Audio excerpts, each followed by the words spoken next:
Pakona pamsau kama konva Mana Apple City Tsekwende Yenhova Boskene Riverside Anondifila ndinonaka ini ndiri starch Aninga kudzwe nafana vasina cash Analumumbashi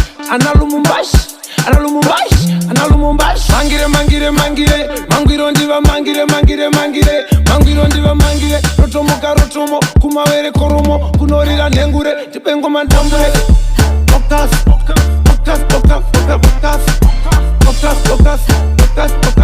Kuna akutoki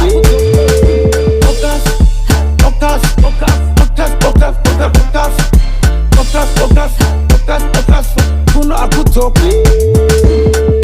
Vaitoda kundigarisa muhosi vachindiona kunge pechurute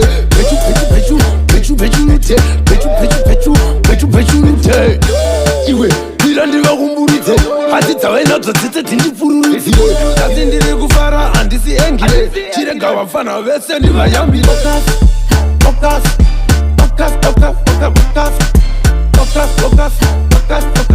kuna akutoki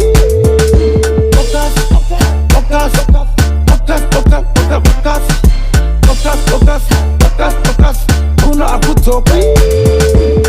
Anondifila ndinonaka ini ndiri starch Aninga kudzwe nafana vasina cash Analumumbashi Mangire Mangwiro ndiva mangire Mangwiro ndiva mangire Rotomo kumawere koromo Kunorira nengure Tipengo mandambure Focus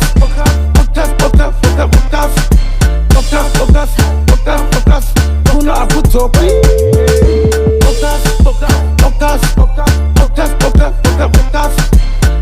Focus Kuna akutoki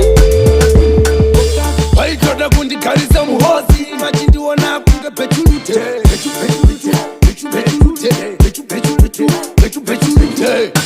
iwe ira ndivakumburidze hati dzavainadzo dzese dzindipfururudzire asi ndiri kufara handisi engire chirega vafana vese ndivayambire Focus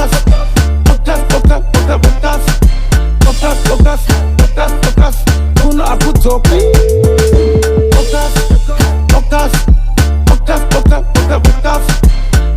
Focus kuna akutoki Anondifila ndinonaka ini ndiri starch Aninga kudzwe nafana vasina cash Analumumbashi Mangire Mangwiro ndiva mangire Mangwiro ndiva mangire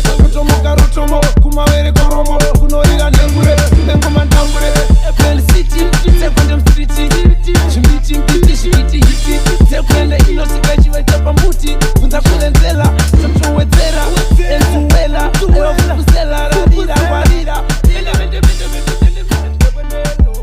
Apple City Sound Records Luvfyah on the beat.